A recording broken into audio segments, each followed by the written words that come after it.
gracias por estar ahí con nosotros aquí. En esta charla el título COVID-19, una epidemia en el mundo de las muchas crisis, que evoca un poco esa imagen de la crisis sanitaria como crisis matrioska que comentáis en vuestro libro, ¿no? Javier Padilla, nuestro ponente de hoy, es médico de salud y comunidad, con formación en salud pública, gestión sanitaria y economía de la salud. Es miembro del colectivo Silesia, que podéis seguir en colectivosilesia.net, donde reflexionan acerca de las interacciones entre la salud y de las condiciones de vida, así como sobre la influencia de los factores de desigualdad en la salud de las personas, como pueden ser la clase, el género.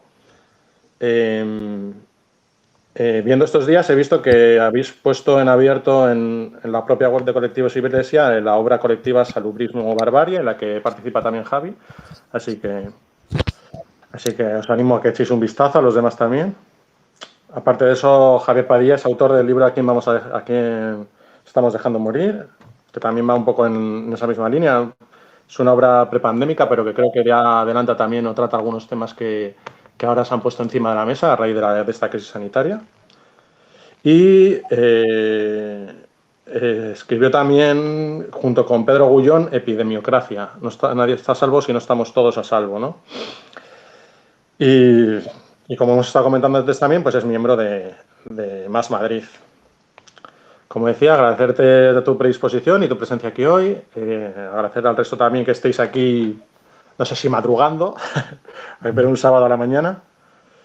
Y bueno, habíamos comentado Javi y yo que él iba a hacer una exposición igual de 10-15 minutos para ponernos un poco en contexto y después pues intentemos que esto sea un poco participativo y que podamos pues intercambiar opiniones, hacer preguntas, debatir, charlar.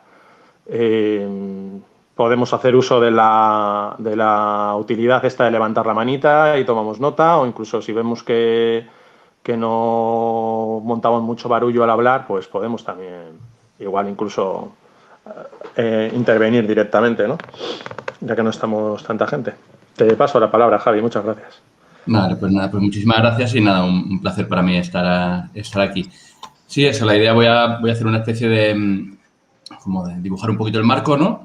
Dentro del cual hablar y luego ya, pues, sobre esto siempre hay muchísimas cosas que ir tratando, ¿no? Y lo voy a hacer en base a una estructura que utilizamos en el libro de Epidemiocracia, que es la de dividir la epidemia en 4 fases, que creo que sirve muy bien para analizar lo que ocurre, ¿no? Una primera fase, que sería el sustrato, que es todo aquello que ya existe antes de la irrupción de una epidemia y que ayuda a no entender las epidemias como una cosa que simplemente nacen de la nada, sino que tienen sus raíces en unos determinantes sociales, económicos, políticos, etcétera, etcétera. Luego una segunda parte que es de contagio, ¿no? De cómo una vez surge se transmite. Una tercera parte que sería de respuesta, de cómo damos la respuesta desde las instituciones públicas y desde las diferentes sociedades a una epidemia. Y, por último, la reconstrucción, ¿no? Cómo volvemos a levantarnos para mirar hacia el futuro e intentar ser menos vulnerables, ¿no? ante la pandemia que venga, por decirlo de alguna forma.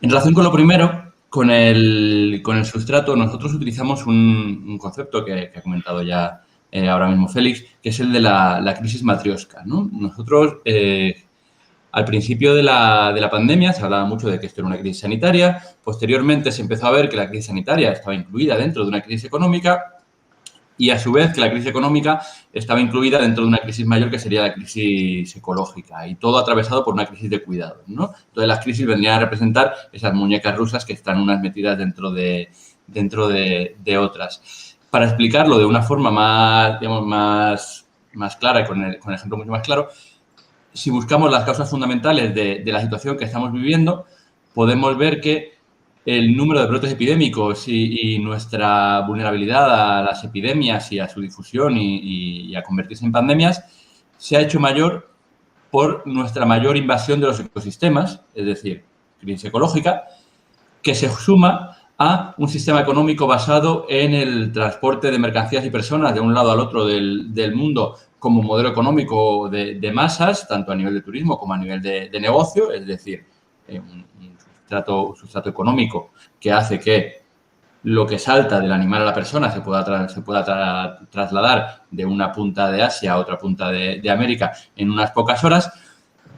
Y eso se basa y llega a sociedades en las cuales la presión sobre los sistemas públicos de salud es intensa y creciente, ¿no? Entonces, esa crisis ecológica relacionada con aumento de la presión de los ecosistemas, relacionado con una crisis económica que se puede ver en ese modelo económico basado en el turismo y en los negocios de transporte de un lado para otro, y basado en una crisis sanitaria con una presión constante en los sistemas en los servicios de salud pública, los sistemas sanitarios públicos, muy concretamente, además, en aquellas partes de los sistemas sanitarios públicos que menos capacidad tienen para captar presupuesto, como es la atención primaria y la salud pública, nos deja con la foto, digamos, de que tenemos sociedades con mayor capacidad de producción de pandemias que, además, son más vulnerables a cuando estas aparecen y no tienen capacidad para darle respuesta, ¿no? Es decir, la bomba perfecta.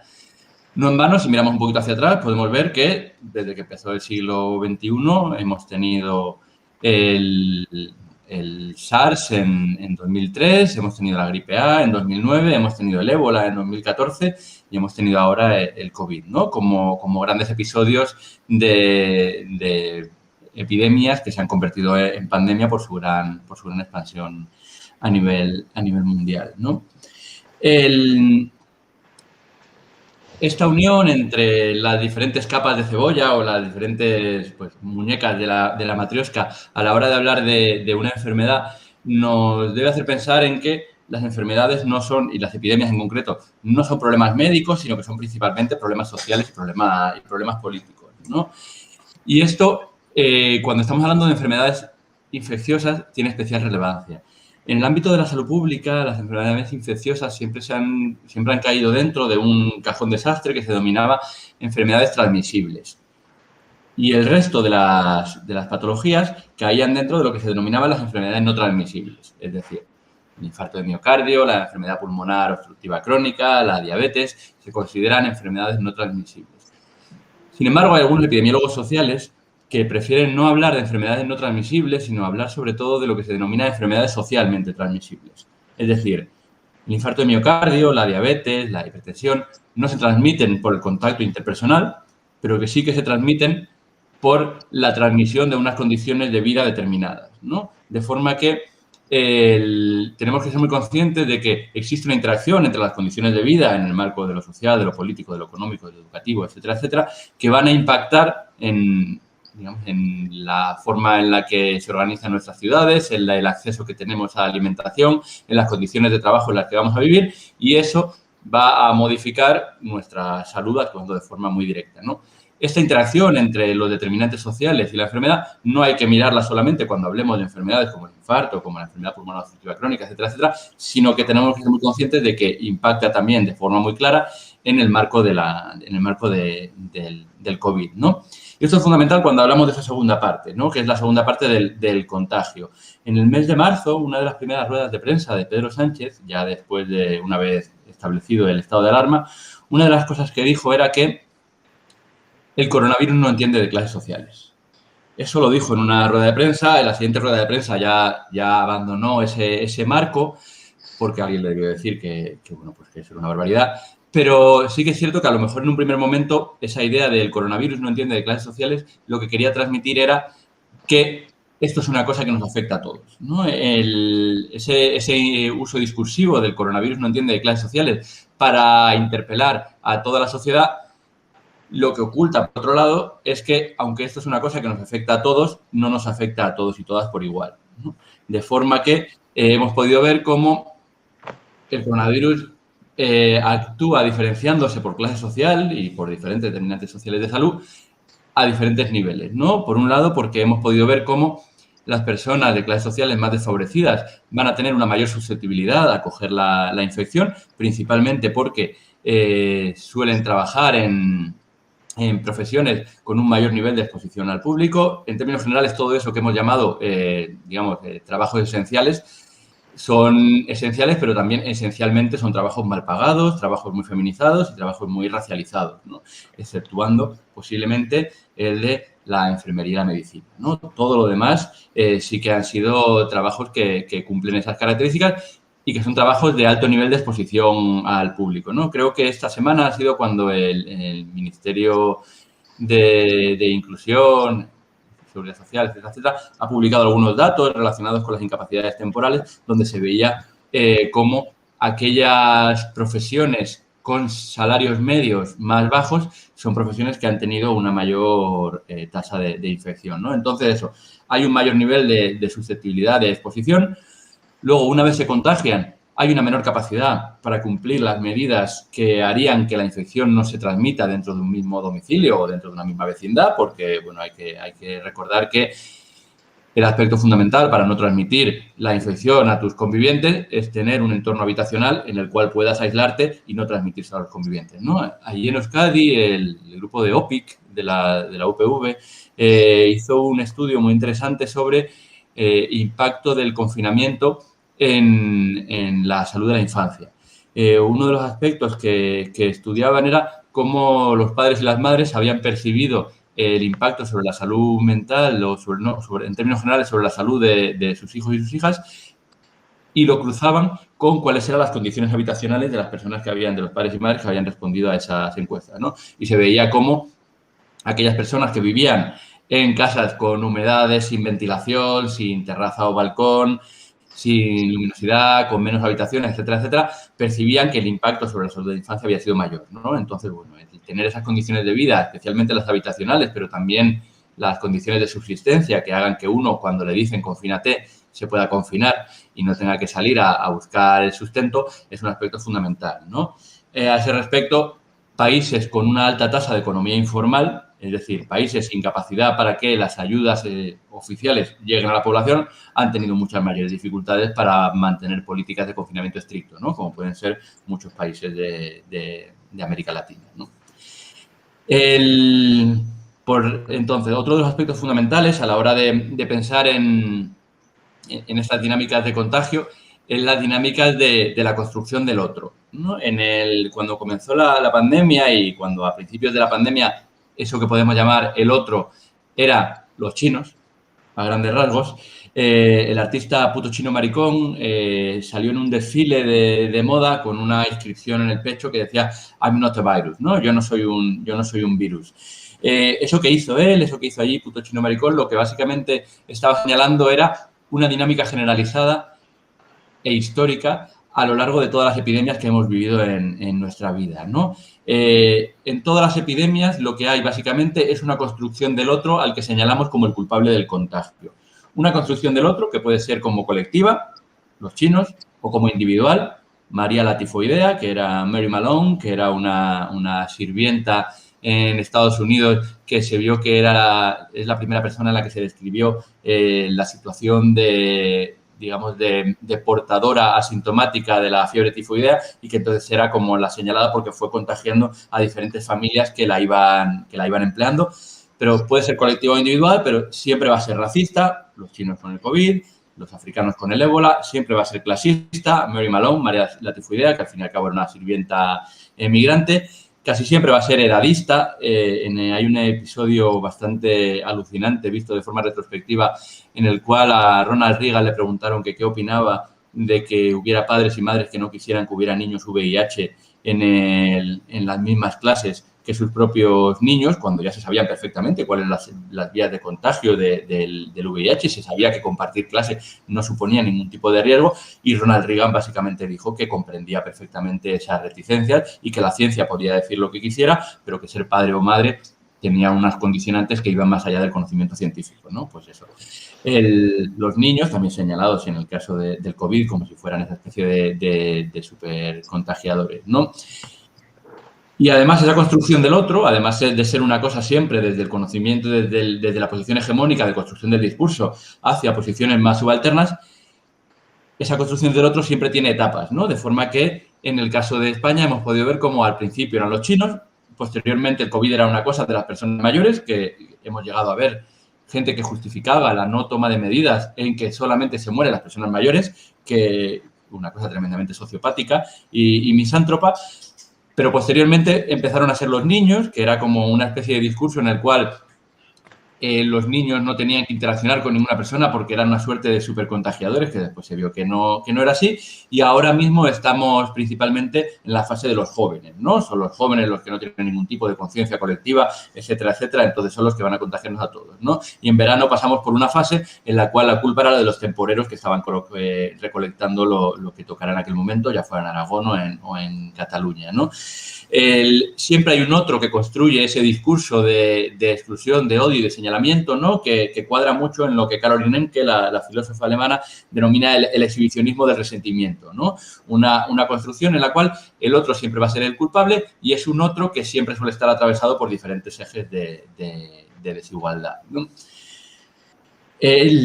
Pasando a la tercera fase, que sería la fase de respuesta y de cómo damos respuesta a este respecto, aquí es importante señalar dos aspectos, ¿no? Por un lado, el aspecto de que las epidemias son un problema social y político, pero sin lugar a duda los sistemas sanitarios juegan un papel determinante, no solo en la respuesta que se da, sino en la seguridad que se da a la población a la hora de que si va a tener algún problema va a poder acceder a una asistencia sanitaria. Y con esto sí que hay que resaltar que es verdaderamente alucinante que, a pesar de haber pasado por una pandemia como la que hemos pasado, no hayamos sido capaces de recuperar la universalidad del sistema sanitario de forma completa con todo esto que ha ocurrido, ¿no? Aunque ahora parece que hay un anteproyecto de ley que a lo mejor acaba llegando a buen puerto, pero creo que sí que reivindicar el carácter universal de la protección social en términos generales, pero muy concretamente de la asistencia sanitaria, es una obligación dentro del marco de la pandemia. Es una obligación dentro del marco de la pandemia, en primer lugar, por aspectos más puramente de justicia social, pero también por los triples efectos en términos de salud, economía y cohesión social, ¿no? Porque sabemos que los sistemas universales de salud disminuyen la mortalidad infantil, sabemos que excluir a colectivos concretos aumenta su mortalidad, como sabemos que ha ocurrido con los migrantes indocumentados desde el año 2012 en España, pero también porque sabemos que en términos económicos los sistemas sanitarios universales actúan como una especie de multiplicador fiscal, de forma que el gasto sanitario público en sistemas universales redunda en un incremento de los ingresos por ingresos fiscales y del incremento del crecimiento económico. Pero, por otro lado, un tercer aspecto, y es que en términos políticos, y de esto hay muchos estudios de Richard Wilkinson y Pickett, que hay un libro recientemente publicado en Capitán Swing, que se llama Igualdad, que básicamente lo que nos dice es que los sistemas sanitarios universales logran mayores niveles de cohesión social, que también es un aspecto promotor de la salud, ¿no? Entonces, bueno, desde el punto de vista de cómo damos respuesta a las epidemias, una de las cosas que deberíamos decir es dando respuesta a todos, ¿no? Haciendo accesible esa respuesta al conjunto de la población. Pero concretamente, dentro de unos subapartados del sistema sanitario, sí que cabe hacer un comentario concreto, ¿no? Y es desde el punto de vista de la salud pública. La salud pública era ese aspecto al que nadie prestaba ninguna atención cuando no tocaba, cuando no estaba en el centro del debate. La salud pública, que solo estuvo en el centro del debate, pues en el año 2009 con la gripe A, todo el mundo la descubrió, en el año 2014 con el ébola, en el año 2019, cuando el tema de la listeriosis, principalmente en Andalucía, y en el año 2020 con el COVID, ¿no? Pero la salud pública, en situaciones de pandemia, se encuentra en un punto central de toma de decisiones y es un punto central que es tremendamente conflictivo, porque tiene que actuar equilibrando dos roles fundamentales que yo siempre pongo el ejemplo de una canción de Mika P. Hinson que se llama A Call to Arms. Es decir, que puede ser interpretado como una llamada a los brazos, pero también como una llamada a las armas, ¿no? En la salud pública es brazo, pero es arma. La salud pública puede ser construcción de respuesta colectiva, de base comunitaria y de fortalecimiento de los vínculos vecinales que dan respuesta a las colas del hambre, que dan respuestas a la soledad no deseada, etcétera, etcétera, pero también es arma, también es coerción, también es limitación de derechos fundamentales, es decir, la salud pública en una situación de epidemia tiene que ser consciente de que tiene que conciliar cuándo ser brazo y cuándo ser arma. Y el problema es que muy probablemente hemos llegado a una fetichización de ser arma en justificación de la salud pública, en nombre de la salud pública, que ha hecho que nos hayamos acostumbrado a la vulneración de ciertos derechos fundamentales sin que eso pueda tener mucho sentido, ¿no? medidas como ciertos toques de queda o algunas otras fetichizaciones de la coerción vía BOE pueden ser ejemplos, ¿no? Y por último, para dar unas últimas palabras para ya, digamos, que podamos hablar de todo lo que queráis, sí quería comentar algo en relación con lo último, ¿no? Con el aspecto de la reconstrucción.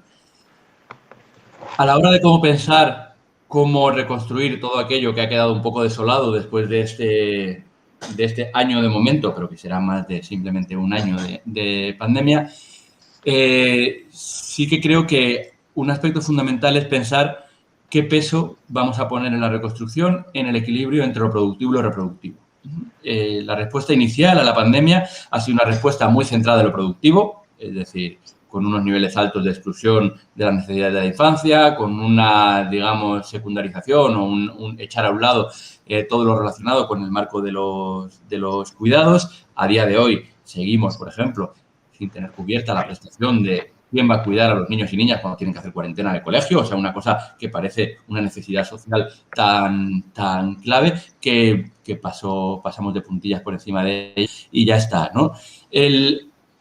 ¿Cuál es el rol de lo productivo y de lo reproductivo? Tras haber pasado por una situación en la cual nos hemos dado cuenta de que necesitábamos de los cuidados como herramienta fundamental para poder seguir adelante, parece que tiene que ser una cosa que se sitúe en el centro a la hora de pensar cuáles van a ser esa especie de derechos post-pandemia, ¿no? Derechos post-pandemia que Jorge Moruno, en un artículo en el IEX, denominaba derechos de existencia y que nosotros hemos venido a darle una especie de vuelta a la hora de pensar cómo sería o hacia dónde tendría que caminar el derecho a la salud. Cuando hablo de nosotros, hablo de Pedro Bullón y de mí, cuando escribimos el libro Epidemiocracia. Cómo tendríamos que pensar el derecho a la salud, que es un concepto, el derecho a la salud, que siempre ha quedado muy circunscrito al derecho a la asistencia sanitaria. Cómo tenemos que pensarlo después de todo esto que hemos hablado, ¿no? Desde nuestro punto de vista, el derecho a la salud debería caminar hacia 4 subderechos fundamentales, que serían, por un primer lado, el derecho a respirar, pensado el derecho a respirar como un derecho polisémico que va a aludir al derecho a tener unos servicios públicos que me den la asistencia sanitaria si me falta la respiración dentro del marco del COVID, pero también el derecho a respirar como el derecho a no llegar ahogado a fin de mes, es decir, derechos de rentas garantizadas, pero también el derecho a respirar pensado en el derecho a tener un entorno medioambiental que no me enferme, el derecho a las políticas ecologistas y el derecho a respirar como el derecho al respiro del cuidador, el derecho a esa socialización y a ese rol central de las instituciones públicas a los cuidados cuando sean necesarios, ¿no?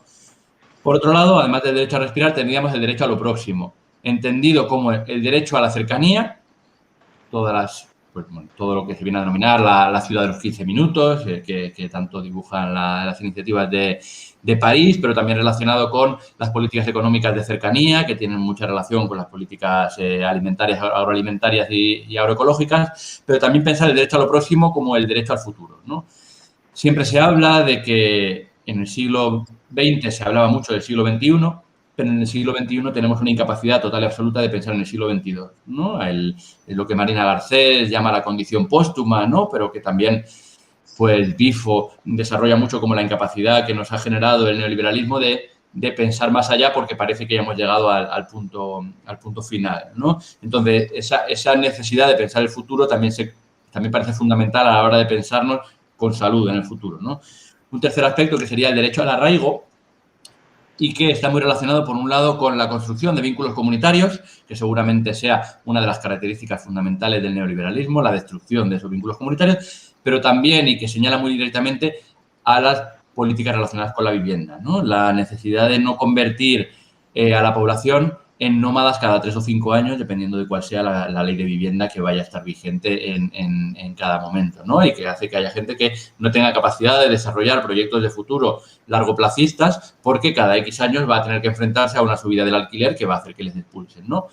Y, por último, otro aspecto que sería el derecho al ocio, ¿no? Y aquí también retomamos un poco de Jorge Moruno, del libro de No tengo tiempo, en el que básicamente lo que habla es de que en épocas anteriores el principal estratificador social ha sido la renta, pero a día de hoy sí que podemos señalar al tiempo y el ocio, como uno de los estratificadores fundamentales, porque el que tiene dinero puede permitirse tener tiempo libre, pero cuando no tenemos garantizados los derechos de existencia, el tiempo libre se convierte en un lujo. Un lujo que tenemos que o bien vender como riders de Globo, de Deliveroo o lo que toque en cuestión, o bien subarrendar una parte de nuestra vivienda para que venga un turista en Airbnb, o bien vender aquella ropa que no nos ponemos o vender cualquier cosa en aplicaciones de pues, como Wallapop o Vinted, ¿no? Es decir, todo aquello que se considera como excedente ha de entrar en un mercado y tenemos que emplear nuestro tiempo en que eso entre en ese mercado porque no tenemos garantizados los derechos de existencia, ¿no? Entonces, bueno, digamos que esos serían los 4 aspectos que consideramos que el derecho a la salud debe expandirse por esa vía en ese marco pospandémico, ¿no? Y, bueno, me he expandido un poquito más de esos 10 o 15 minutos, pero bueno, yo creo que ya podemos pasar a comentar lo que me vaya apareciendo.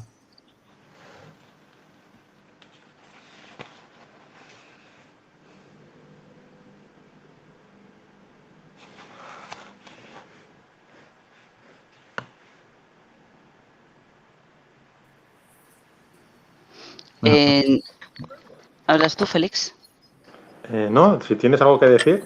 Yo... No, que a ver si alguien tiene alguna pregunta. Yo tengo unas cuantas, pero... Pues venga, empieza. Bueno, pues empiezo yo. Has dicho lo del tema de los derechos. Has hablado del tema de los derechos, de la restricción de derechos. Y has hablado del tema de lo de los confinamientos, de los... No, ¿cómo era? De los toques de queda. No me ha quedado muy claro ese punto. ¿A qué te refieres? O sea, ¿no te parece correcto los toques de queda o...? A lo largo de la pandemia hemos podido ver cómo en cada una de las olas ha habido una medida que parecía que era la definitiva, ¿no? Se ha intentado simplificar el marco de salud pública, que básicamente lo que nos viene a decir es no hay ninguna medida que sea una bala de plata y vamos a necesitar un montón de medidas complejas y sobre todo trabajar en que la gente tenga capacidad para seguirlas, y parece que en cada una nos hemos fetichizado con una medida concreta, ¿no? En la primera ola parece que el confinamiento domiciliario era lo básico y en ese momento, digamos, que la única capacidad que teníamos de hacer era hacer eso y ya está, pero rápidamente pasamos a la mascarilla, ¿no? Y parecía que podíamos hacer cualquier tipo de actividad siempre que lleváramos mascarilla, incluso aunque fuera en un entorno cerrado, no ventilado, sin distancia, etcétera, etcétera. En la segunda ola parece que fueron los confinamientos perimetrales, ¿no? De forma que si el problema estaba en un sitio, cerrábamos ese sitio y aunque incluso no tuviéramos capacidad para cerrarlo del todo, porque en muchos sitios se cerraba para ese sitio, pero la gente podía salir y entrar para ir a trabajar, cuando eso suponía a lo mejor el 80% de la población y apenas disminuíamos la movilidad, pero parecía que esa era la medida fundamental, ¿no? No pasa nada, hemos descubierto los confinamientos perimetrales, así que vamos a ello. Eso llegó al nivel de surrealismo de Madrid, confinando zonas básicas de salud, que son unidades sanitarias sin ningún tipo de relación con el entorno urbano, con la arquitectura, con la movilidad de la población, o sea, sin ningún tipo de sentido, ¿no?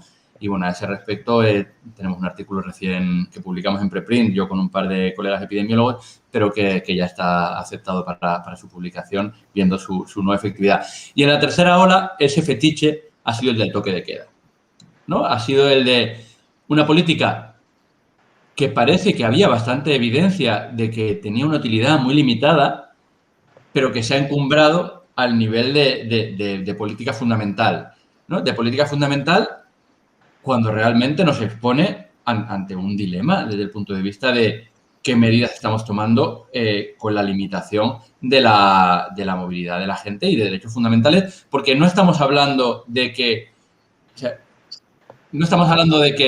no, vamos a limitar la actividad de forma que vamos a cerrar los bares a las 8. No, estamos hablando de decirle a la gente que no puede salir a dar un paseo al aire libre a las 8, cuando pedimos toque de queda a las 8. Pero a las 8 o a las 11 o a las 3 de la mañana, me refiero. En el ámbito del toque de queda en concreto, es que no había en su momento, y tampoco parece que haya ahora, ninguna evidencia de su utilidad, de su capacidad para frenar la dinámica de transmisión, mejor dicho, sobre todo comparado con otro tipo de medidas que a lo mejor sí que tienen esa evidencia, como puede ser cerrar antes los bares o cerrar el interior de los bares antes, y que suponen una menor vulneración de derechos fundamentales, ¿no? Que creo que la vulneración de derechos fundamentales es una cosa que hemos metido debajo de la alfombra y que habrá que ver si eso trae o no trae pues algún tipo de problema posteriormente, ¿no? Vale, Hugo creo que quiere hablar. Sí, buenos días, Javier. A ver, bueno, un poco con eso, ¿no? La epidemiología está usando, digamos, esas medidas como termostato para reducir los contagios, pero en general en Europa, la epidemiología en Europa no está consiguiendo, o en el mundo occidental no está consiguiendo hacer frente a la pandemia de una manera muy eficaz. Seguimos en la segunda ola con repuntes uno tras otro.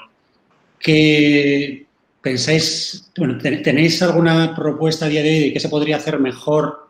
Y por otro lado, ¿hay algo que podríamos aprender de Asia y Oceanía o no pensáis que es trasladable lo que se está haciendo allí para controlar la expansión del virus?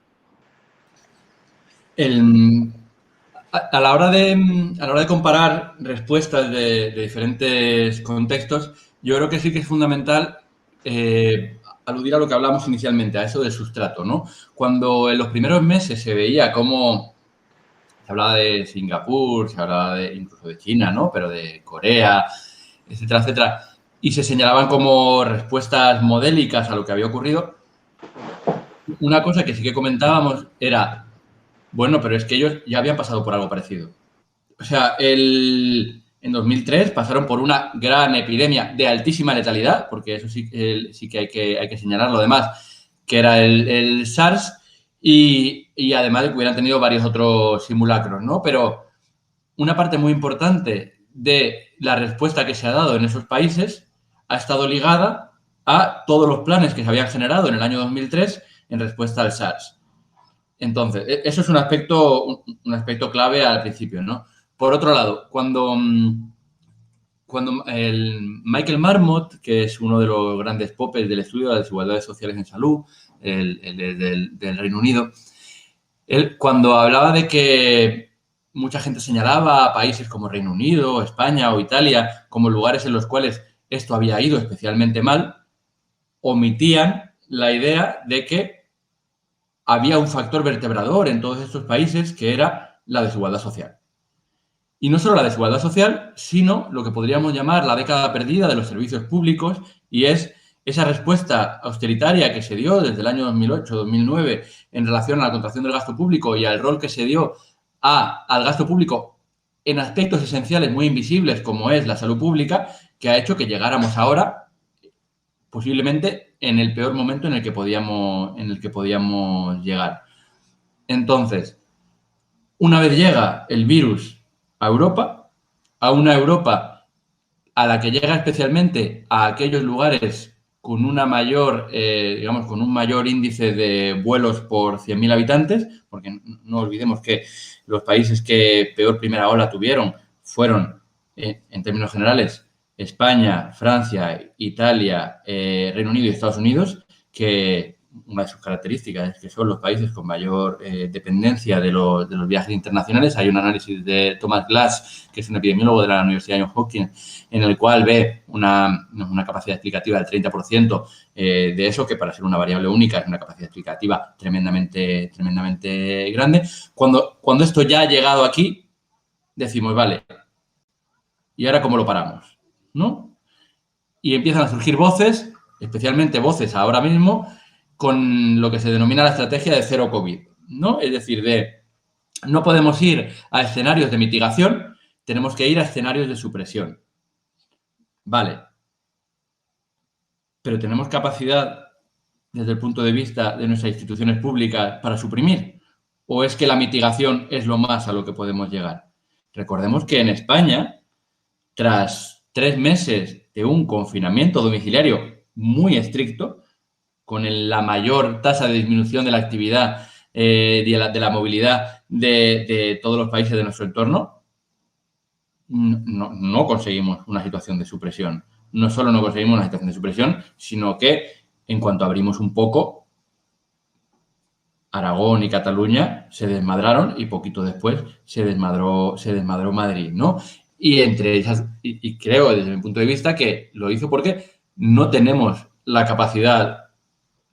O sea, no tenemos instituciones con capacidad para hacer eso. Y es que verdaderamente no la tenemos. O sea, no podemos sea, no podemos pasarnos 10 años hablando de adelgazar las instituciones, de adelgazar el ámbito de lo público y posteriormente pedir un aparato estatal como el de China para controlar que cuando una persona llega es rápidamente llevada a un hotel al cual se le va llevando la comida cada 8 horas. No sé, o sea, es incongruente, ¿no? Y como es incongruente, creo verdaderamente que es incomparable. No solo es incomparable porque no, es que es incomparable y así me quito el debate. No, es incomparable porque llevamos años rechazando tener una estructura de salud pública que sea comparable con eso. O sea, es incomparable porque hemos querido que sea incomparable y hemos tomado decisiones concretas para que sea incomparable. No es solamente decimos es incomparable para quitarnos la responsabilidad de tener ese debate. No, o sea, tenemos ese debate, pero ese debate hay que tenerlo sobre las condiciones de posibilidad de tener esa comparación. No simplemente sobre comparar cosas que no son posibles, ¿no? Queremos que la gente se quede en su casa, pero no hemos sido capaces de desarrollar una estructura burocrática que haga que la ley que da el acceso al ingreso mínimo vital lleve el ingreso mínimo vital a las casas de la gente. Y eso no se ha hecho, entre otras cosas, porque llevamos una década o 2 décadas de adelgazamiento de las estructuras públicas que hacen que la gente que las mujeres que tienen un hijo no puedan pedir la prestación por maternidad porque está totalmente colapsado el sistema en todo lo que viene a ser la atención burocrática y administrativa de las instituciones públicas, ¿no? Entonces, o sea, creo que en términos de dar respuesta a una pandemia, si lo que caminábamos era hacia medidas de supresión, lo que tenemos es un Estado fallido desde el punto de vista de suprimir. Tenemos un Estado más o menos negligente desde el punto de vista de mitigar. Otra cosa es la de, vale, pero cuando haya un nivel moderado de, digamos, de nivel de vacunación en el cual la capacidad de contención y de protección de las personas más vulnerables sea más o menos, digamos, accesible, entonces ya tenemos que caminar hacia la supresión. Pero caminaremos hacia la supresión porque lo que nos faltaba de capacidad institucional para suprimir nos lo habrá dado la inmunidad de un grupo concreto y más o menos numeroso de personas, ¿no? Digamos que la inmunización de un 20-30% más ese 20-30% de población que ya lo haya pasado sustituirá a la incapacidad administrativa de suprimir. Y entonces ahí habrá que pensar cómo suprimimos. Y no me cabe duda, además creo que hay gente pensando de qué manera ahí vamos a caminar hacia políticas de supresión, ¿no? Pero a día de hoy, y sobre todo a día de hace unos meses, creo que es impensable. Además, porque caminar hacia políticas de supresión seguramente detraería recursos de intentar suprimir la llegada del virus a entornos concretos, como pueden ser entornos de residencia, etcétera, etcétera, ¿no? Donde seguramente es donde habría que haberse centrado mucho más allá de ciertos discursos de suprimir en términos de la población general, que creo que es que realmente no tenemos capacidad para ello, ¿no? Ni la hemos tenido nunca. Vale, ¿alguna pregunta más? Es que yo tengo más, pero... Yo también, sí, ¿no? Chema. A ver, luego vamos hablando tú y yo, porque me da a mí que... Bueno, primero un comentario, y es que nunca había visto un programa electoral reducido a la síntesis en términos de derecho, el derecho a la salud. Ya está, es el programa electoral. No hace falta mucho más, porque el desarrollo que has hecho de los subderechos conforma un auténtico programa electoral. Y es fantástico. A ver, mi pregunta es muy concreta. ¿Hay algún estudio o algún avance de estudio referido a la repercusión que la pandemia está creando o está teniendo en la atención primaria, en la pérdida de calidad o de toda la atención primaria y la repercusión en términos generales en la salud de la población, de la ciudadanía, con respecto a otras patologías, a otras enfermedades? Porque de eso se habla, se intuye, pero ¿hay algo concreto? Hace poco Amnistía Internacional ha sacado un documento tremendamente valioso sobre atención primaria y respuesta al COVID. Lo tienen publicado en su web. De hecho, Amnistía Internacional tiene como 2 grandes documentos, ¿no? Recientemente, uno se llama La década perdida en términos generales sobre recortes sanitarios y luego concretamente pone mucho el foco eso, sobre atención primaria, ¿no? Y bueno, básicamente sí, o sea, habla de cómo el COVID se ha cebado principalmente con un nivel asistencial que debería ser el que tuviera mayor capacidad para atender mientras redistribuye en términos sociales. Y en relación al impacto que está teniendo sobre lo que no es el COVID, ¿no? Hemos vivido y seguimos viviendo en muchas ocasiones, en muchos lugares, en una especie de monocultivo de COVID que hace que se desatienda todo lo demás. Ya hay estudios en algunos otros países, pero en España empieza a haber estudios en un grupo de patologías muy concretas que es la atención al cáncer, ¿no? A este respecto, los oncólogos se encuentran en una situación digamos, de privilegio para este estudio y es el de comparar cómo llegan los pacientes a la consulta de oncología ahora y cómo llegaban hace 2 años, ¿no? Y lo que se está viendo es que los pacientes que llegan con patologías, con diagnósticos de cáncer, llegan en estados mucho más avanzados, ¿no? O sea, que la repercusión se está viendo.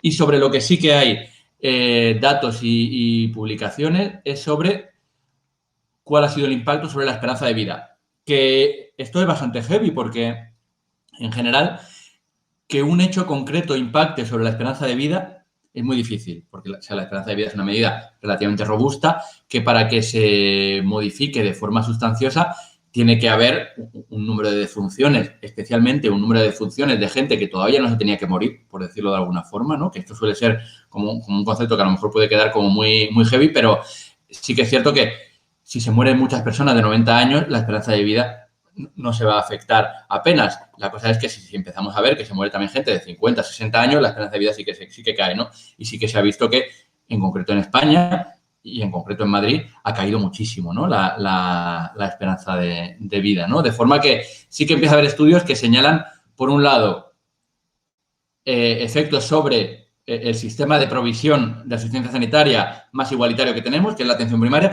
Por otro lado, el efecto del COVID en términos generales sobre el número de años de vida que vivimos, es decir, sobre esperanza de vida, y por otro también sobre todo aquello que no es COVID, ¿no? Muy concretamente los estudios se están centrando en eso, en cáncer, pero también hay estudios en Italia sobre cómo había caído el número de consultas por ictus y por infarto de miocardio durante la época del confinamiento, ¿no? Que es poco probable que fuera porque no había diagnósticos y es mucho más probable que fuera porque la gente no estaba buscando asistencia a cosas que le estaban pasando.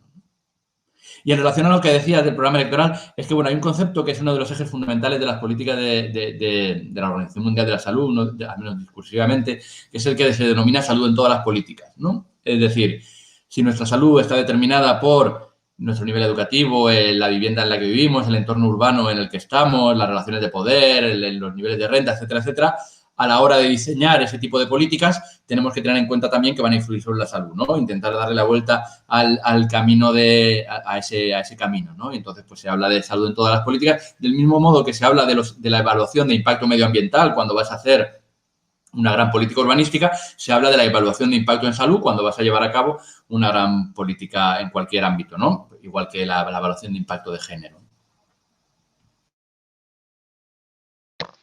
Vale, ¿alguien más? Si no, Hugo. Ah, vale, espera, Andrés, que quiere hablar. Antes de que empecemos a hablar tú y yo, vamos a ver si el resto también pregunta. Andrés, dale. Sí, hola. Bueno, he llegado un poco tarde a la conferencia, así que espero no preguntar algo que ya has comentado, Javier. A raíz de esto que dices de que la salud se ve afectada por el urbanismo, por los hábitos de vida, por los hábitos laborales, por un montón de factores que están fuera del hospital, te quería... O sea, la pandemia ha puesto muy de manifiesto eso, que la salud es más una cuestión que va mucho más allá de lo que ocurre en la consulta o en las farmacias. O sea, quitando los efectos de la pandemia, o sea, cuando todo esto pase, ¿en qué medida o sea, hay mucha tarea por hacer en el sentido de una visión más holística de lo que es la salud pública, de una visión más preventiva de la medicina, o sea, que, por ejemplo, que tenga en cuenta pues eso, el urbanismo, los hábitos de alimentación, el estrés generado por el trabajo, que todo eso, en vez de que tenga que ser solucionado por un psicólogo, un psiquiatra o por un médico, que de alguna forma se trabaje más a nivel social, bien desde las escuelas, bien desde el urbanismo, bien desde todo eso. O sea, no sé si he concretado muy bien la pregunta, pero quiero decir que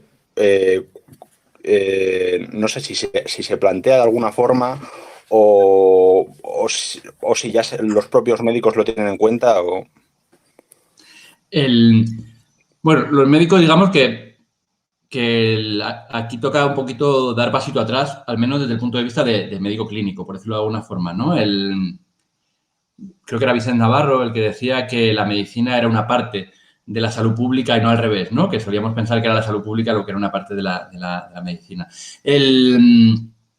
Creo que la pandemia, creo que la crisis ya dio un pasito desde el punto de vista de hacer ver que la salud dependía, la crisis económica de 2009, desde el punto de vista de hacer ver que la salud dependía de muchas cosas mucho más allá de la mera asistencia sanitaria y de lo puramente biomédico, y creo que todo lo relacionado con el COVID hace que haya mucha gente que tenga esto mucho más claro, ¿no?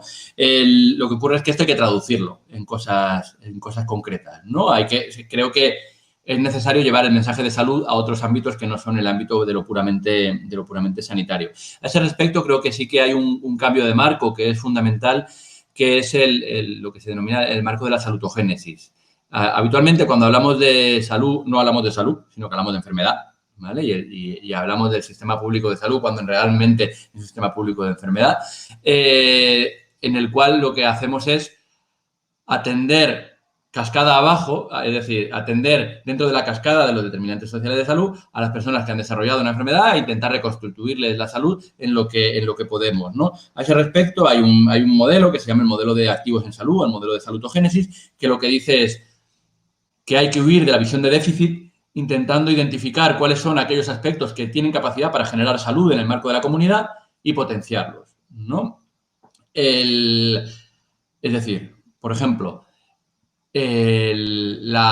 aquellas organizaciones vecinales con capacidad para cuidarse entre las personas y promover las actividades comunitarias, eso sabemos que genera salud, ¿no? La plataforma de afectados por la hipoteca, sabemos que militar en ella con respecto a no militar teniendo un mismo problema con la vivienda es un factor protector de la salud, es un factor que genera salud, ¿no? Sabemos que hay una relación positiva entre vivir en entornos densamente poblados de zonas verdes con respecto a no hacerlo. Sabemos que eso es un factor promotor de la salud, ¿no? De forma que creo que cómo construimos la sociedad basándonos en aspectos que generan y que mejoran en la salud y el bienestar de la población con respecto a otros aspectos que no lo generan, es una forma de meter el discurso de determinantes sociales desde una perspectiva de construcción de lo positivo, de construcción de salud, con respecto a una perspectiva de no, la enfermedad se genera y entonces construyo el servicio público que va a intentar paliar ese problema, ¿no? Son cosas que perdona, van de la mano. Javier, el ejemplo que has puesto de la PA, intuitivamente creo que todos vemos por qué, pero ¿lo intuimos o lo sabemos? ¿Está incluso de estudiado?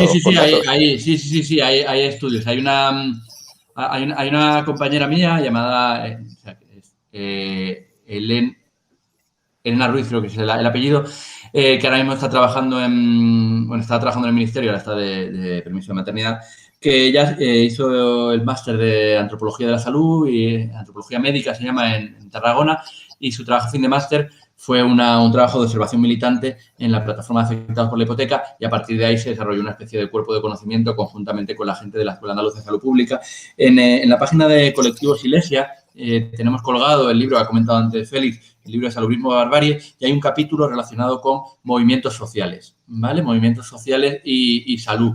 Y ahí se ve reflejado tanto los datos como las referencias sobre cómo militar en la plataforma afectados por la hipoteca supone un factor de desarrollo, un factor de mejora de la salud, ¿vale? Lo voy buscando mientras vais comentando y lo pongo ahora en el chat. Impresionante, desde luego. Ahí tenéis el enlace, ¿vale? Y en concreto el capítulo que pongo, el 5, el de Elena Ruiz Peralta, el del 5 es el que habla también de eso, independientemente de que hay otro capítulo sobre vivienda, creo, que también lo aborda. Sí, perdona Javier, en este tema de la salud preventiva y abordar la salud desde los factores que la crean y no los que la destruyen, ¿hay algún país que que lo tenga muy implementado, que pueda servir como ejemplo o como referencia de qué pasos dar para cambiar nuestro sistema de salud? Bueno, en términos generales, lo que hay, más que grandes sistemas que seguir, hay experiencias concretas que sí que puedan copiarse, ¿no? Y bueno, en todo lo relacionado con la evaluación de impacto en salud, que creo que es la herramienta fundamental, la evaluación de impacto en salud, sí que hay algún país nórdico que sí que tiene más implementado, pero hay que decir que en términos legislativos, España lo tiene muy implementado, pero solo en términos legislativos, no en términos prácticos. En el año 2011, España aprobó la Ley General de Salud Pública, que fue la última ley que se aprobó en el gobierno Zapatero y que se aprobó y posteriormente se metió en un cajón y si te he visto no me acuerdo, uno de los aspectos fundamentales que quedan ahí desarrollados es la evaluación de impacto en salud, ¿no? Que es eso, es justo eso, es intentar llevar la idea de la salud en todas las políticas, con una perspectiva de activos en salud, a la elaboración de políticas públicas en términos generales, más allá de lo sanitario. Vale, Félix, querías hablar, ¿no? Sí, yo siguiendo un poco la línea de esto que comentó, de lo que ha estado hablando Andrés y lo que comentó Chema también, de esta última parte que nos has expuesto, que como decía él, pues es casi un programa electoral.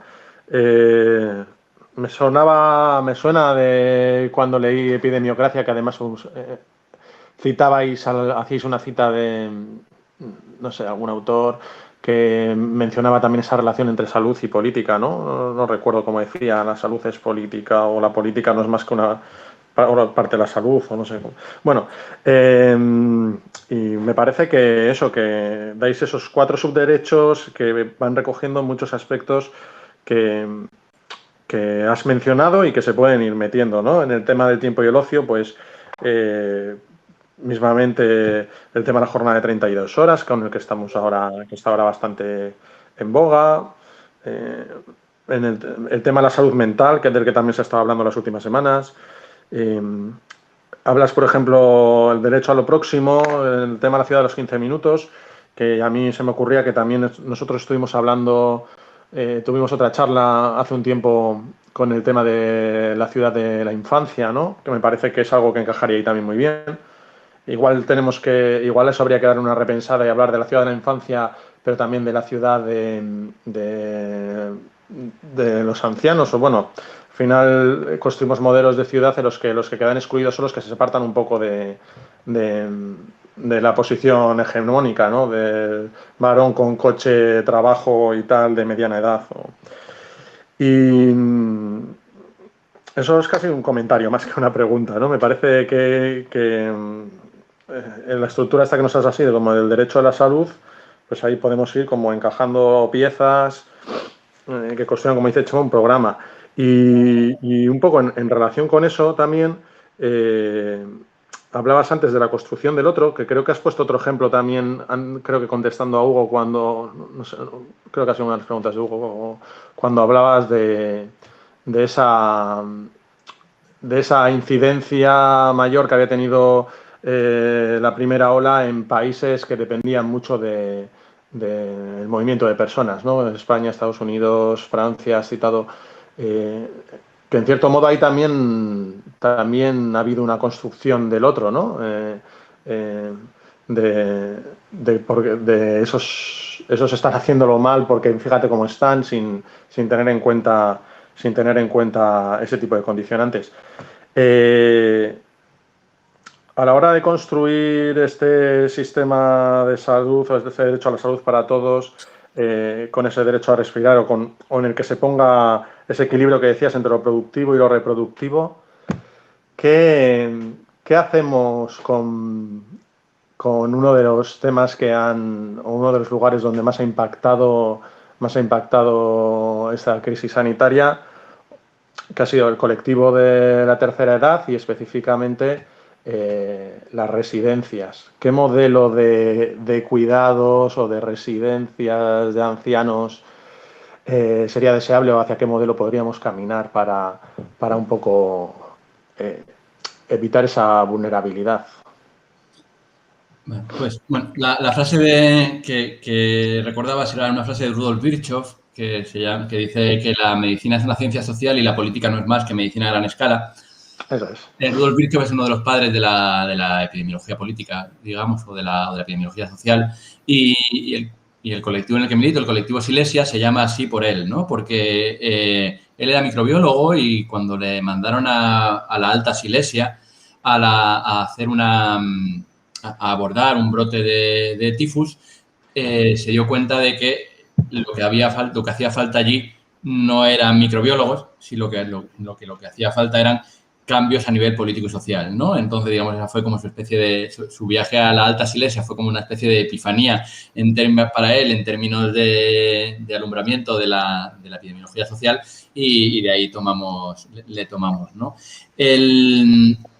Con esto que comentas, ¿no? De qué hacemos con las residencias, que por cierto, yo creo que en Madrid en su momento se intentó y creo que sí que más allá de ciudades para la infancia, ciudades para los mayores, creo que la ciudad de los cuidados, ¿no? Creo que es el concepto que tiene capacidad para aglutinar a las diferentes vulnerabilidades, ¿no?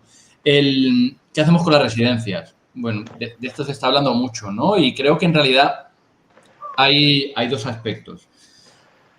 Hay un aspecto de cuál es el modelo de autonomía personal que queremos promocionar en las personas de las residencias y, por otro lado, cuál es el modelo de titularidad o de relación entre lo público y lo privado que tiene capacidad para dar respuesta a lo primero, ¿no? O sea, creo que no debemos hablar de cuáles son las residencias o cuáles son los modelos habitacionales de las personas mayores con necesidades de cuidados, que creo que es indisoluble de cuál es el ámbito que va a tener el lucro y la titularidad de la gestión en esos modelos de cuidados, ¿no? Entonces, en relación con lo primero, con cuáles son esos modelos habitacionales de las personas que necesitan cuidados, creo que cada vez vamos más hacia intentos de expansión de la autonomía en todo lo posible, manteniendo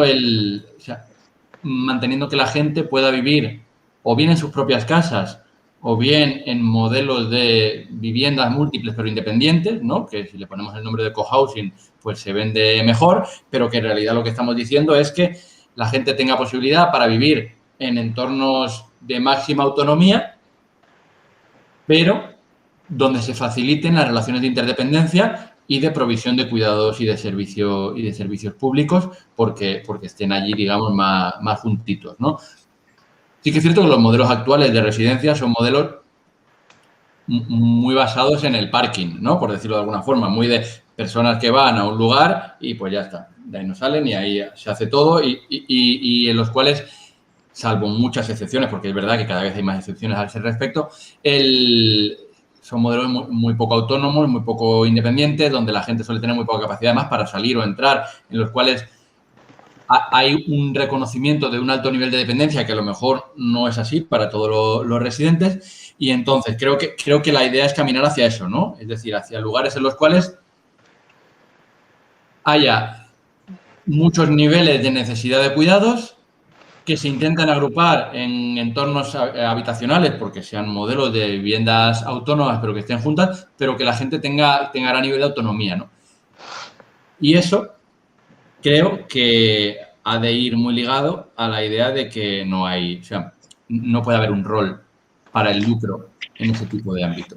O sea, Florentino Pérez no puede ser uno de los que gestione los lugares en los cuales van a vivir las personas mayores y dependientes en una sociedad que aspire a que eso no sea un lugar extractor de rentas, ¿no? Y creo que eso tiene que estar, digamos, blindado desde el punto de vista de lo legislativo, porque si no, en cuanto haya el más mínimo lugar para una licitación de un contrato, un concurso de un contrato que vaya a tener la reducción del precio como uno de los factores fundamentales, OHL o una unión temporal de empresas que tenga una constructora con CLECE, van a ser que lo van a tener, ¿no? Eso me parece indudable, ¿no? Entonces creo que cuando hablamos del Estado emprendedor, para hablar del rol de los Estados en la dinamización de la innovación en el marco de lo productivo, creo que también necesitamos hablar de un Estado emprendedor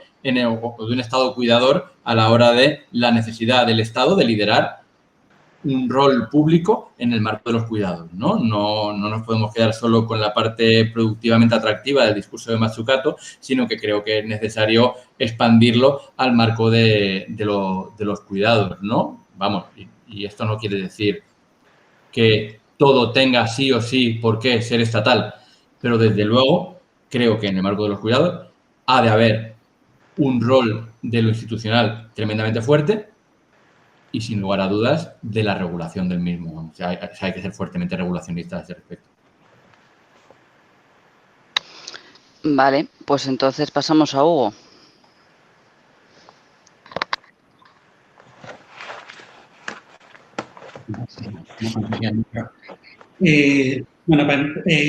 Yo estoy completamente de acuerdo en todo el análisis que haces de la situación, de cómo hemos llegado a día de hoy y bueno, con todo, o sea, me gusta mucho cómo planteas el tema, estoy completamente de acuerdo. Pero a veces me da la sensación de que hay como una resignación a que, ¿no?, nos han traído a esta situación, está muy mal, entonces pues, empezamos a pensar ya qué haremos en el futuro, pero a día de hoy, o sea, llevamos lo que es la segunda ola, llevamos ya 8 meses sin levantar cabeza, digamos, ¿no?, con ese termostato de suben y bajan los casos, y esto tiene un coste muy alto, no solo el coste COVID, como se está hablando, sino un coste económico a la gente, a los sectores más vulnerables, tiene un coste que no sé hasta qué punto es asumible en el tiempo, y entonces estamos con esta estrategia de que llegará un momento, que no sabemos cuándo será, en que haya suficiente gente vacunada, entonces ya le podremos dar la vuelta. Pero esa estrategia también tiene sus riesgos, ¿no? Aparte del coste actual, tiene el riesgo de la apuesta por las vacunas, tiene 3 riesgos que no sabemos cuantificarlos, pero están ahí. Uno es que las variantes evadan y volvamos a la casilla 0. Otro es, como se ha visto con AstraZeneca en un momento puntual, que puede haber unas reacciones adversas a las vacunas que paralicen esa estrategia en un tiempo dado hasta que se resuelvan. Y otro es incluso que haya una rotura de stock, porque para llegar a vacunar a toda la población mundial no sabemos todavía de hoy realmente. Supongo que habrá quien haya hecho los cálculos, pero bueno, queda la duda de si se va a poder llegar a tener todos los componentes, todos los reactivos que hacen falta. Entonces, mi pregunta es, si tú, más que en un programa electoral de futuro, pero si tuvieses ahora mismo el control de mando de la situación, ¿no?, y tuvieses que hacer un diseño de urgencia diciendo, tengo las capacidades ahora de cómo salir de esta epidemia, sabiendo los condicionantes que tenemos en Europa y todo lo que hemos hablado, ¿qué planteamiento tendrías? ¿Cómo podríamos solucionar esto? Vale, vamos. Yo creo que uno de los aspectos fundamentales a ese respecto sería, si yo tuviera capacidad de decisión, la implantación de la renta básica de emergencia. Creo que ese es uno de los game changers, ¿no? Una de las patadas en el tablero a la que renunciamos súper pronto y que creo que habría dado posibilidad para actuar en medidas más restrictivas desde el punto de vista del control de la transmisión, ¿no? O sea, además, una renta básica de emergencia, como la planteaba mucha gente, que es incluso siendo condicional, que fuera incondicional en su acceso y luego condicional a posteriori, ¿no? Que mucha gente es lo que planteaba porque, bueno, sabemos que todas las políticas de renta lo que tienen principalmente es un entramado burocrático que en muchas ocasiones hace que la gente no tenga capacidad para llegar, ¿no? Ya se llame ERTE, ya se llame ingreso mínimo vital, ya se llame como sea, ¿no? O sea, descondicionalizar el acceso, aunque condicionalices posteriormente la posible devolución si no cumplía los requisitos para ello, ¿no? Entonces, creo que un acceso fácil a eso posibilitaría que medidas de cierre de actividad, porque al fin y al cabo esto se mueve, o sea, tú te contagias porque interaccionas con gente que está contagiada, o sea, y no tiene mucho más, o sea, ni menos. Eso para mí sería el aspecto fundamental, ¿no? O sea, ahora hablamos de cierre de la hostelería, tal y cual, que nos van a publicar un artículo en Gaceta Sanitaria que recientemente ha salido en El Diario y tal y cual, y ha hecho que tenga que cerrar temporalmente las redes sociales por la avalancha de la liberalada y el lobby hostelero, pero que creo que eso haría que ese tipo de medidas fueran medidas mejor acogidas por quien tienen que ser mejor acogidas, que son los trabajadores y trabajadoras, ¿no? Independientemente de cómo las acoja pues digamos, los grandes tenedores a nivel empresarial, ¿no? Creo que ese sería el gran game changer. Pero creo que hay otro que es también importante a la hora de lo que decías, ¿no? De los grandes riesgos que tenemos con el marco de la vacuna. Y es el de la supresión de las patentes. Que es un debate que nunca había sido tan cercano. O sea, creo que nunca habíamos estado en una situación en la cual hubiera altos cargos de la Unión Europea que dijeran que la Unión Europea no se cierra a ningún debate, ¿no? O sea, la Unión Europea no se cierra a ninguna medida. Joder, eso la Unión Europea habitualmente no es una cosa que diga en el marco de la propiedad intelectual y la propiedad industrial, ¿no? Sabemos que, pues la frase que subtitula nuestro libro de nadie está a salvo si no estamos todos a salvo, se ve muy claramente en el marco de las vacunas, ¿no? Necesitamos que toda la población se vacune para que todo el mundo, para que gocemos de altos niveles de seguridad a nivel global. Aunque sí que es cierto que sabemos que las variantes que se van generando son lo que se denomina variantes convergentes, que cada vez van ocupando el hueco que va quedando y que parece que en términos vacunales, no solo por anticuerpos, sino también por inmunidad celular, parece que el tema de las variantes es un tema del que ocuparnos, pero el discurso alarmista puede ser relativamente contenido a ese respecto, ¿no? Pero sí que es cierto que eso solo lo podemos asegurar dentro de un marco de capacidad para vacunar a toda la población. Y para eso creo que renta básica de emergencia, junto con supresión de las patentes e impulso a la capacidad industrial, porque no podemos olvidar que uno de los aspectos en los cuales Europa ha fallado es, por un lado, creo que una cosa que hay que alabar y es la idea de pensar que la Unión Europea iba todos a una con esto, porque posiblemente si Alemania hubiera ido de forma independiente estaría vacunando como el Reino Unido o estaría vacunando como Estados Unidos, pero Alemania está yendo conjuntamente con países de Europa del Este o está yendo con los países de la cuenca mediterránea, ¿no? Creo que a ese respecto sí que se ha visto que Europa funcionaba como uno, pero una de las cosas que se pedían al principio era la de intentemos desarrollar toda la capacidad industrial de producción para tener capacidad de producción in-house, de producción interna, y eso no lo tenemos, ¿no? Entonces, creo que hay que liberar la patente para poner todo el tejido de producción industrial, no solo en Europa, sino principalmente en quienes tienen gran capacidad de producción industrial a este respecto, que puede ser, por ejemplo, la India, para vacunar a todo el mundo, ¿no? Si yo tuviera que señalar dos medidas como medidas con capacidad para cambiar el escenario, serían sin duda esas dos medidas. Y principalmente porque todas las demás medidas de las que podamos hablar, de cierre de fronteras, de cierre de hostelería, de limitación de la actividad no esencial, etcétera, etcétera, todas esas medidas, desde mi punto de vista, están supeditadas a que la gente tenga la capacidad para cumplirlas. Y la capacidad para cumplirlas está muy supeditada, o sea, lo puedes hacer por dos vías. Por la vía de la coerción dura, sacando el ejército a la puerta, o por la vía de la capacitación económica para que la gente se pueda quedar en su casa, ¿no? Pues eso, tú puedes asegurar un confinamiento o bien haciendo que la gente tenga la capacidad material para confinarse o bien ponerle un policía en la puerta de su casa, ¿no? Y como creo que lo segundo no tenemos capacidad para ello, no nos queda otra cosa que intentarlo por la vía mucho más deseable de lo primero. Gracias. Vale, Fabio había pedido la palabra.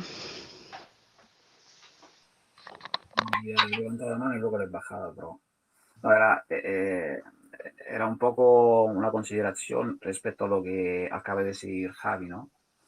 ¿Tú crees, Javi, que realmente una estatalización de una farmacéutica como la que van pidiendo varias partes de la izquierda ahora mismo sea viable y sea una solución? Y sobre todo si es viable. Fabio, pues igual puedes hablar un poquito más alto porque se te oye un poco bajo. Igual repito, vale. Decía, respecto a lo que acaba de comentar Javi, ¿se me oye bien ahora? ¿Mejor? Sí, sí. Sí, mejor.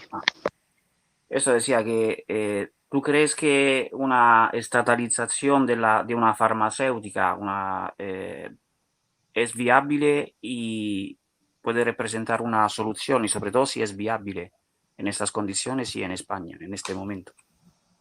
Bueno, más que nacionalizar una empresa farmacéutica, yo lo que sí que creo es que es necesario y viable porque el concepto de industria farmacéutica pública tiene muchos grises, ¿no? Entonces creo que la creación de una política pública de I+D liderada por el Estado, que tenga, por un lado, capacidad para coordinar todos los procesos de investigación, desde la probeta hasta la cama del paciente, procesos de investigación que en parte ya se están dando, por ejemplo, con las terapias avanzadas celulares, en las cuales sabemos que el Clínic de Barcelona ha desarrollado una de ellas y que tiene capacidad para llevarlo hasta las últimas consecuencias, que tenga capacidad también para introducir lo público dentro de la titularidad de la producción y la distribución, que sería eso que siempre solemos llamar industria farmacéutica pública, pero que creo que es un puntito más dentro de las políticas públicas, de las políticas de I+D lideradas por lo público,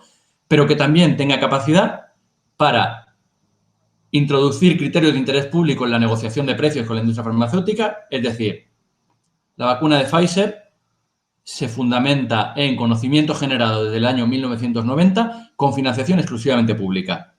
No puede ser que eso no juegue un rol a la hora de implantación del precio unitario de la vacuna, ¿no? En el año 90, la seriación del ARN mensajero. En el año 92, el descubrimiento de cómo modificar algunos de sus nucleótidos para darle una mayor estabilidad. En el año 2008, el descubrimiento de algunos de sus roles terapéuticos. Todo eso con financiación pública. Pues tiene que haber una política de I+D pública con capacidad para que eso repercuta en la fijación de los precios, ¿no? Y tiene que tener capacidad para guiar los esfuerzos de la investigación privada, desde el punto de vista de que genere incentivos principalmente relacionados con qué es lo que te voy a financiar, para que la inversión privada se dirija hacia objetivos de búsqueda de lo que son problemas de salud para la población en general, ¿no? Y no solamente allí donde puede encontrarse un mayor beneficio económico. Creo que todo eso no solo es viable, sino que además es deseable. Creo que que las dos cosas van muy juntas, porque una parte de ello además ya está. Y lo que falta es determinar un rol de lo estatal más potente, ¿no? Esto es básicamente lo que desarrolla muy bien Mariana Mazzucato en el libro del Estado emprendedor, ¿no? No solamente en el libro del Estado emprendedor, sino que además posteriormente en todo lo que es su cuerpo teórico, ¿no? Y que por eso es considerada como una de las grandes cabezas pensantes en el marco de la económica de la economía del I+D a día de hoy, ¿no?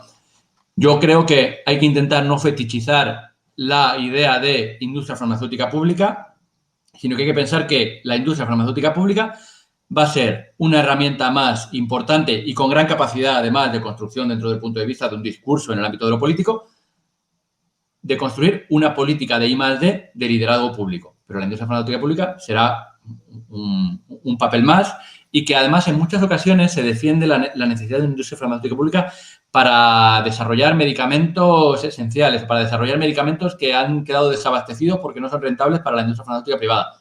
Bueno, no. Yo creo que, desde mi punto de vista, recluir la industria farmacéutica pública a eso es el equivalente a crear un banco malo en el ámbito de las instituciones bancarias, ¿no? No queremos una industria farmacéutica pública que capte los activos tóxicos de la industria farmacéutica privada. Queremos una industria farmacéutica pública con capacidad para desarrollar todo lo que tiene que desarrollar, para guiar las líneas de investigación y para establecer criterios de renegociación de precios y de restablecimiento de relaciones de poder con la industria farmacéutica privada. O sea, queremos ir un poco más ambiciosos, pero tampoco creamos que esto es una cosa que va a cambiarlo todo, ¿no? Por eso creo que hay que darle el rol que tiene la industria farmacéutica pública, pero hay que intentar pensar en un marco de políticas de I+D un poquito más amplio, porque no podemos aspirar tampoco a una industria farmacéutica pública que se ponga a pelear en el marco actual de las patentes de tú a tú con Pfizer.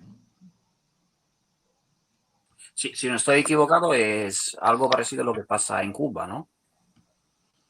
Bueno, Cuba tiene muchas singularidades, ¿no?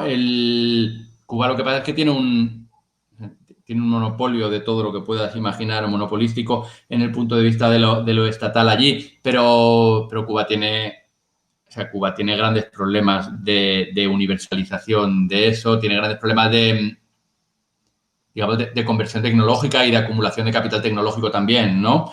Se habla mucho de la vacuna del cáncer de pulmón de Cuba, pero esa vacuna no ha llegado a tener gran desarrollo terapéutico, ¿no? O sea, Cuba, creo que las grandes virtudes de Cuba en el marco de la salud están mucho más basadas en su capacidad para desarrollar políticas sanitarias muy pegadas a la salud comunitaria y al fortalecimiento de los vínculos comunitarios, a la atención primaria y a la expansión de los servicios a toda la población de forma universal, mucho más allá que a los éxitos o no éxitos que hayan podido tener en materia de logros tecnológicos. Vamos, de hecho, creo que en relación a la vacuna de no sé qué, la vacuna de no sé cuántos, hay mucho más de rol de propaganda que de rol real de que sean avances que luego han tenido una capacidad para desarrollarse. Vamos. Gracias. Vale, pues mientras no hay otras preguntas, pregunto yo. Estamos hablando, eso, que psicologismo, bueno, un montón de cosas. Yo, desde que empezó la pandemia, bueno, ya me lo preguntaba antes, pero con el tema de la pandemia aún más. ¿Qué consideras o qué crees? O sea, creo que la educación siempre se deja de lado y no sé qué piensas de qué efecto pudiera haber tenido el que las personas en general entendieran lo que está pasando. O sea, me da la sensación de que hay como mucha ignorancia, de que la gente no entiende que si es un virus, que es una bacteria, cómo puede afectar el hecho de que vaya por el aire o no vaya por el aire o las gotas. Es que decirte, todo ese tipo de, que a mi juicio es materia básica sanitaria, está un poco, como que a la gente se le escapa un poco de las manos. Y no lo digo por ahora, o sea, quiero decirte, ahora ha pasado con la pandemia, pero me da igual cuántos ictus llegan tarde al hospital porque la gente desconoce cuáles son los síntomas básicos o un infarto o al contrario. Es decir, personas que se piensan que tienen de todo porque no entienden lo que les pasa. Quiero decirte, no, me parece que siempre en todo en lo que has argumentado me da la sensación de que falta la patita de la educación. Yo soy muy escéptico desde el punto de vista de pensar la educación en el término de educación para la salud como si eso tuviera capacidad para cambiar conductas, ¿no? Creo que soy mucho más, o sea, tiendo mucho más a pensar en la educación como aspecto fundamental en la emancipación de las personas y los colectivos, lo cual tiene capacidad para mejorar sus condiciones de vida y seguramente esas condiciones de vida hagan que tenga una mayor capacidad para la comprensión del mundo en términos generales. Pero la educación para la salud, pensado como ese tipo de intervenciones que desde el educador hacia el educado transmite conocimientos y que esos conocimientos vayan a tener capacidad para cambiar el seguimiento de medidas de seguridad o la adopción de otro tipo de medidas, soy más escéptico. Y a ese respecto creo que, bueno, no hay más que ver las manifestaciones en los barrios de rentas altas de Madrid o para ver que no estamos hablando de colectivos no educados, por decirlo de alguna forma, ¿no? A mí me llama mucho la atención cuando en los primeros meses toda mi familia vive en el barrio de Usera, ¿no? Cuando yo iba por allí y veía cómo la adherencia a las medidas de seguridad relacionadas con la mascarilla, por ejemplo, eran muchísimo más altas que en otros barrios de rentas muchísimo más elevadas, ¿no? A ese respecto creo que creo más en la educación como uno de los servicios, primero como servicio público y por otro lado como elemento fundamental de emancipación y menos en la educación como educación para la salud. O sea, que creo que la educación para la salud es una cosa que dentro del marco dentro de marcos de promoción de la salud y de salud pública de hace unos cuantos años sí que tenía mucho rol, pero que cada vez más se habla de la necesidad de trabajar las condiciones de vida y no tanto elementos más formativos como pueden ser esos, porque no está muy claro que eso se relacione con cambios en los hábitos, ¿no? Con cambios en las conductas.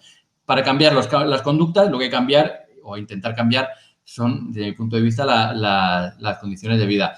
Otra cosa es cómo transmitimos la necesidad de toma concreta de ciertas intervenciones sanitarias en un marco en el cual los medios de comunicación tienen un papel fundamental en la transmisión de información hacia la población y nos encontramos con que los principales vectores de esa información son Ana Rosa Quintana, ¿no? O sea, quiero decir, otra cosa es cómo ha habido un desacoplamiento total y absoluto entre lo que consideramos conocimiento más o menos establecido y la vía de transmisión hacia la población, ¿no? Que creo que ahí hay otro debate y que sí que está muy relacionado con con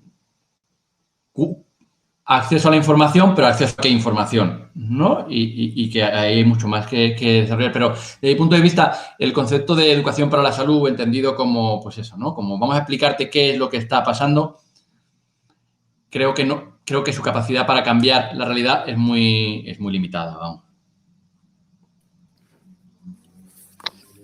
Vale. Nula.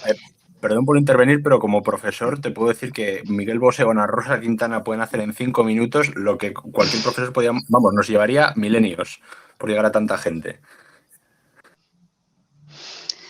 Sí, eso es verdad. Ha faltado periodistas, pero con conocimiento de causa. No sé si hay más preguntas.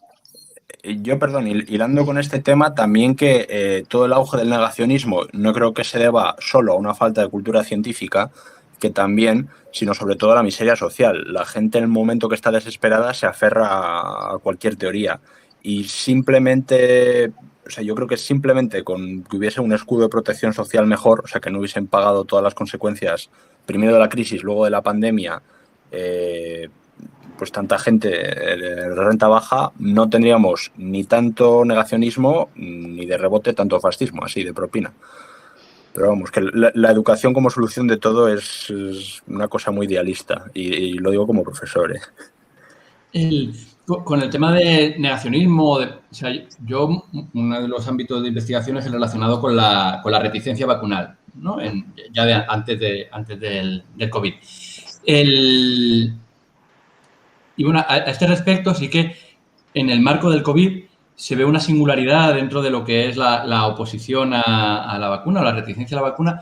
Se ve un cambio de perfil muy claro y es un aumento de la oposición relacionada con la ideología anti-establishment de derechas, ¿no? Con lo que podríamos denominar, con lo que Nancy Fraser llama el populismo reaccionario, ¿no? Ese es un perfil reticente que no estaba tan presente en otros marcos de vacunación, como puede ser, por ejemplo, el de sarampión, que es el más estudiado, y que en el marco del COVID sí que ha tenido un papel importante, ¿no? Que tiene sus singularidades dependiendo del lugar en el que nos encontremos, porque está claro que España, afortunadamente, no tiene nada que ver con ciertos marcos de populismo reaccionario, como puede ser el del QAnon y Donald Trump, etcétera, etcétera, en Estados Unidos, pero que las encuestas que hay, no hay más que ver el CIS, ¿no? El marco de reticencia vacunal, el partido que revienta la reticencia vacunal en cifras en el CIS es Vox, ¿no? Que es una cosa que bastante llamativa, porque no es el mismo marco de reticencia que nos encontrábamos previamente en otras vacunas, como podría ser, por ejemplo, la del sarampión, que tendrá mil y un análisis, por supuesto. Y que a lo mejor si gobernara Vox no sería el mismo marco de reticencia, etcétera, etcétera. Yo siguiendo con esto que estabais comentando a raíz de educación, la comunicación por parte de los medios, pero también la política de comunicación que se ha llevado a cabo desde las instituciones. Por ejemplo, en Euskadi vemos constantemente cómo las intervenciones del gobierno vasco y del Lehendakari van muy dirigidas a poner el foco sobre la responsabilidad individual también. No sé, Javi, ¿qué claves crees que debería tener una política de comunicación institucional o desde los órganos de gobierno en casos como este? Sí, justo antes de empezar, ¿no? Comentaba con los que estaban antes de empezar que era un ejemplo de cómo absolutamente todas las medidas habidas y por haber, ponerle su toquecito clasista, muy centrado además en las responsabilidades individuales, absolutamente a todas, ¿no? Y creo que ha sido una constante desde el inicio de la pandemia y especialmente desde que se transfirió a las comunidades autónomas el rol de mando, ¿no? Hay un sociólogo que es William Cockerham que tiene desarrollada una teoría de compatibilización entre el determinismo individual y el determinismo social, ¿no? Y creo que aquí a este respecto es muy importante ser muy conscientes de que existen límites para la agencia individual en la toma de decisiones y hasta cuándo interpelar a la gente en el cumplimiento de las medidas de seguridad para frenar la transmisión, pero también existe un rol para esa agencia, ¿vale? O sea, solamente desde las medidas a nivel colectivo que se tomen desde las instituciones no vamos a poder frenar en su totalidad los contagios, primero, porque no es viable llegar hasta cualquier lugar desde la institución, y segundo, porque creo que el rol de la institución es el rol de, y esto es una cosa que siempre que es histórica en los discursos en el ámbito de la promoción de la salud, la institución tiene que asumir sus responsabilidades en la toma de medidas, pero sobre todo tiene que poner fácil la adopción de medidas a nivel individual, ¿no? Esto se entiende muy bien desde el marco de las capacidades, es decir, la institución tiene que dotar a las personas de la capacidad para tomar las decisiones correctas. Es decir, en el marco de la promoción de salud, ¿no? Siempre se habla de que no hay que decirle a la gente que tome alimentación saludable, lo que hay que hacer es capacitar a la gente desde el punto de vista de rentas, pero también desde el punto de vista del conocimiento y también desde el punto de vista de la disponibilidad de la alimentación saludable, ya sea por el tiempo para cocinar o ya sea por la disponibilidad de establecimientos de comida saludable y a un precio accesible, para que la gente tome esa opción, ¿no? Pues desde el punto de vista de las instituciones, no basta con decirle a la gente que la responsabilidad es suya porque se contagian los bares. Es que si los niveles de transmisión son determinados, lo que hay que hacer es cerrar el interior de los bares, ¿no? O sea, no basta con decirle a la gente, tú tienes la responsabilidad de hacer esto. Tiene que haber una coherencia entre el mensaje institucional de tenemos que cuidarnos entre todos y todas, etcétera, etcétera, etcétera, y el mensaje y las medidas institucionales de cuando llegan a estos niveles, cerramos aquí, tomamos esta medida, tal cual, no sé qué, ¿no? A ese respecto, por ejemplo, creo que Asturias ha tenido una estrategia comunicativa muy clara, ¿no? Aquí tengo conflicto de interés porque yo estoy en el comité asesor del COVID del Principado de Asturias, pero creo que Asturias nunca ha renunciado a la idea de tenemos un rol cada uno en esto, siempre lo ha enarbolado y lo ha construido desde la idea de todas cuidamos de todas, que era como un poco el lema que ellos han puesto, ¿no? Todas cuidamos de todas, y siempre lo han hecho haciendo ver a la población que cuando lleguemos a ciertos niveles vamos a tomar estas medidas y además de una forma un poco que la gente podía prever, ¿no? De forma un poco prospectiva. Si durante 3 días en este concejo hay un incremento de la incidencia acumulada en mayores de 65 años, etcétera, etcétera, el interior de los bares se va a cerrar, se va a hacer un cierre perimetral, bla, bla, bla, bla, bla, bla, ¿no? Creo que la confianza institucional se construye con ese tipo de medidas y que no tiene que ser incompatible con decirle a la gente que yo llego hasta donde llego, pero yo no puedo evitar que si ves a tu padre o tu madre que no vive contigo, tengas que hacerlo con la mascarilla puesta, ¿no? O sea, que creo que son cosas compatibles. Creo que lo segundo lo segundo puede estar presente, pero lo primero es imprescindible, ¿no? El rol institucional.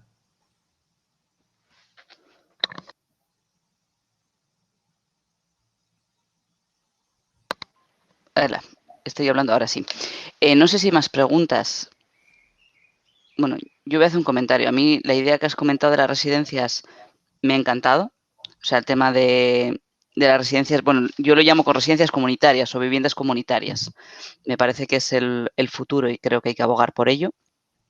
Y más cuando se han hecho tantísimas ciudades de vacaciones, bueno, pues creo que sería un símil, ¿no? Un marinador para gente mayor en muchos casos. No siempre, pero bueno. Y bueno, que me ha encantado la charla, la verdad.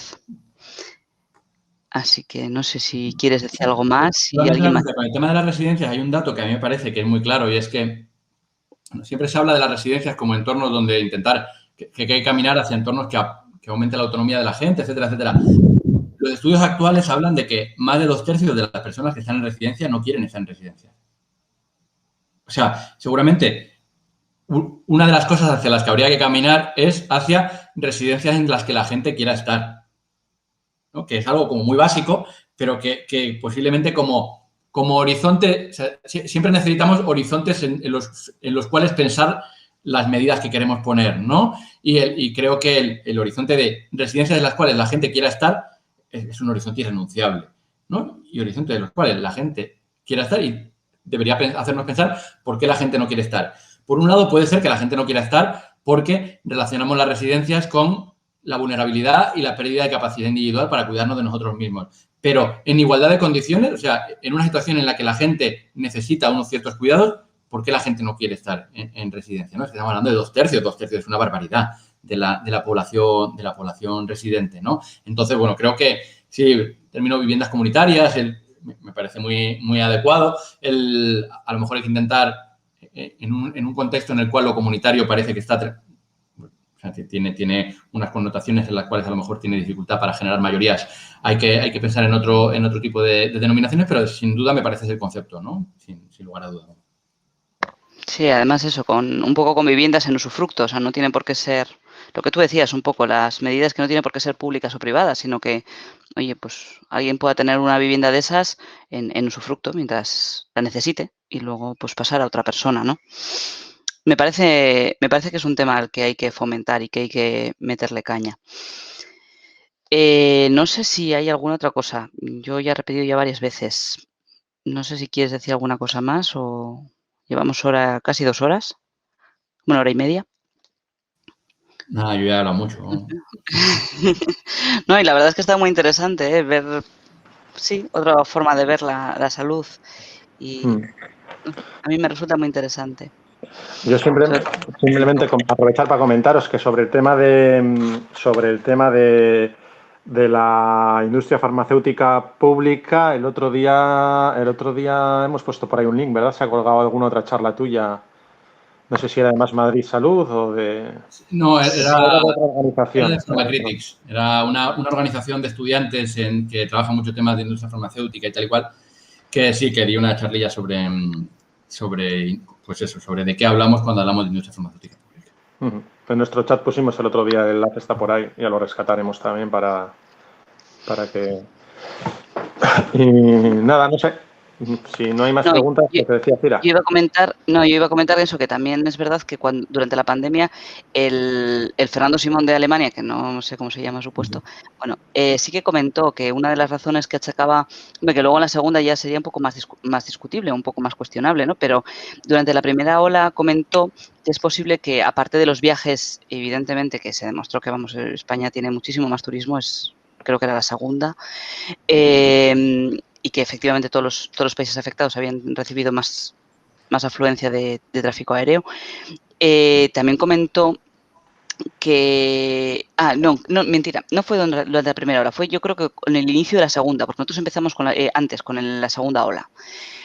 Comentó que igual una de las responsabilidades era nuestro sistema de ciudad, si mal no recuerdo. Como yo lo achaqué un poco a que nosotros tenemos igual más ciudades grandes y un poco abandonado la zona rural. Este es un temazo. Antes en mi intervención inicial he pasado de puntillas porque no lo he comentado porque me parecía que se me iba a ir de tiempo.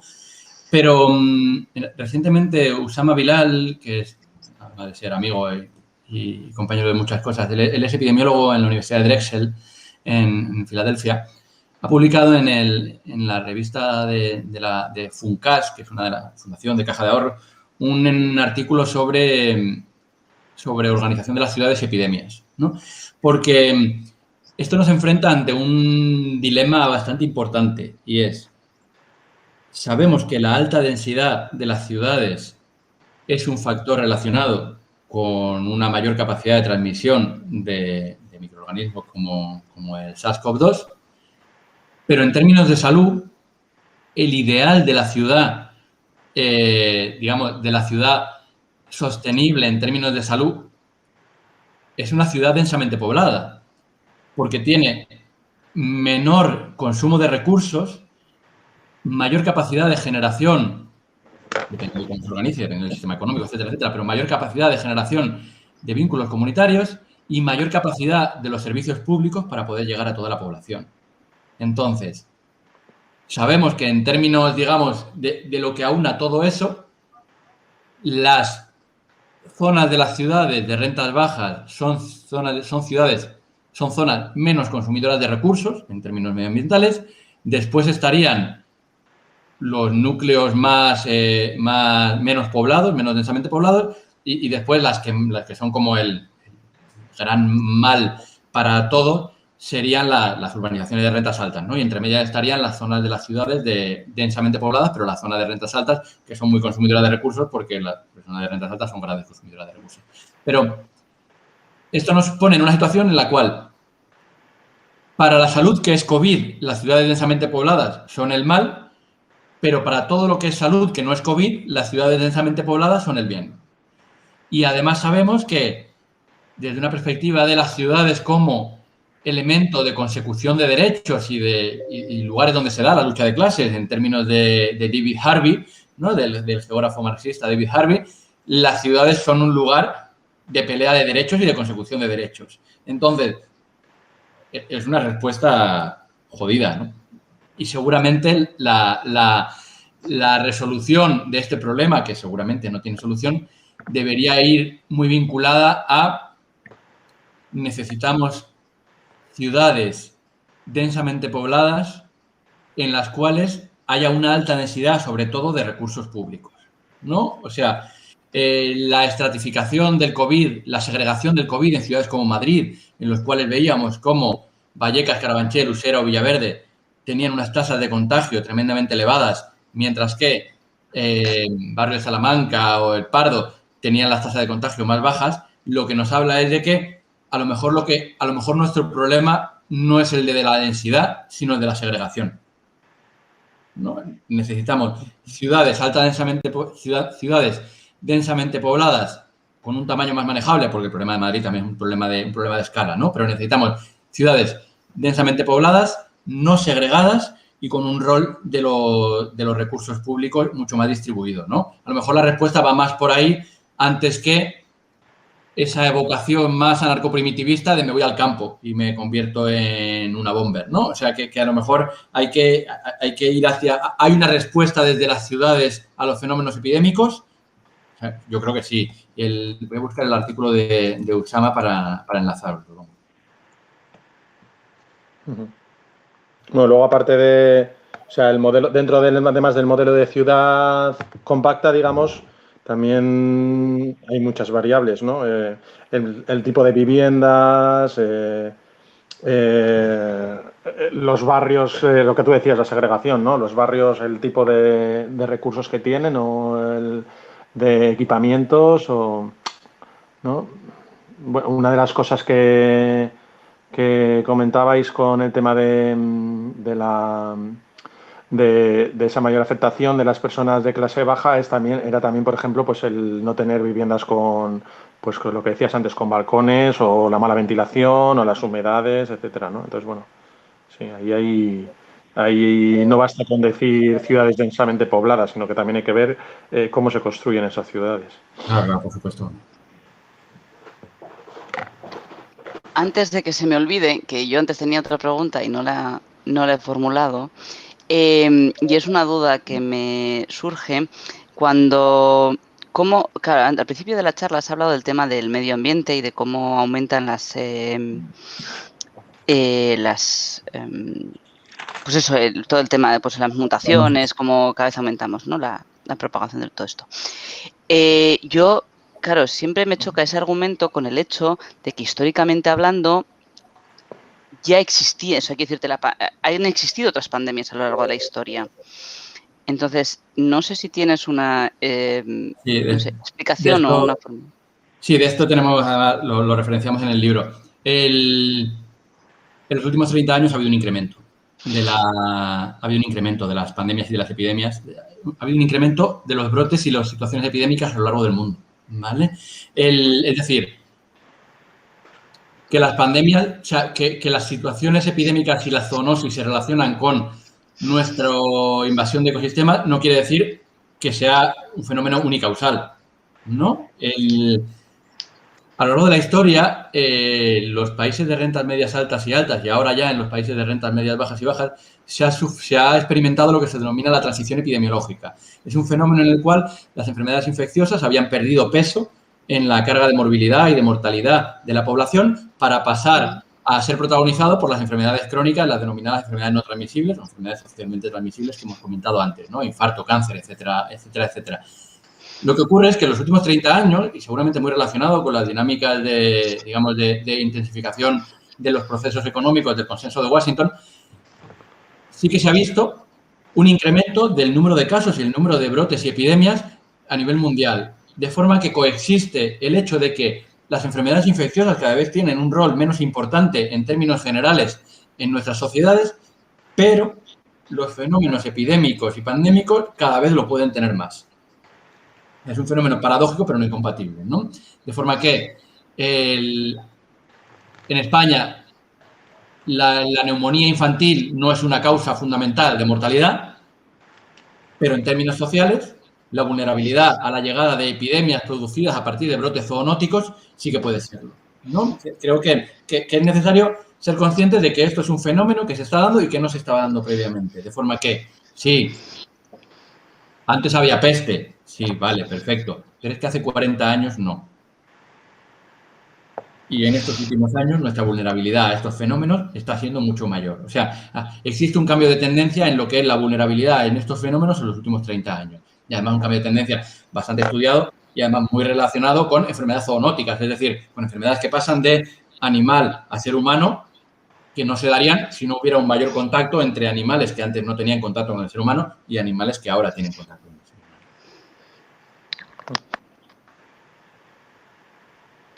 Bueno, yo creo que he resuelto todas mis dudas. No sé si alguien más tiene. Sí, yo a la una sí que me tengo que ir, ¿eh? Tengo ya sí, que, no, ya es la una, así que nada, crianza. cerramos. Pues muchísimas gracias, Javi. La verdad es que ha sido una charla muy interesante. Pues Vale, lo dicho, me muchísimas gracias. Que os vaya fantásticamente bien en Más Madrid, espero. Tengo fe. Que os lo curráis cosa mala. A ver qué pasa. Que sí, hombre, desde aquí os apoyamos con todo lo que podamos. Con todo lo que podamos. Pues nada, pues un placer, ¿eh? Haber estado por aquí. Bueno, es que ricasco, Javier. A nosotros también. Muchas gracias y nada, nos despedimos. Chao.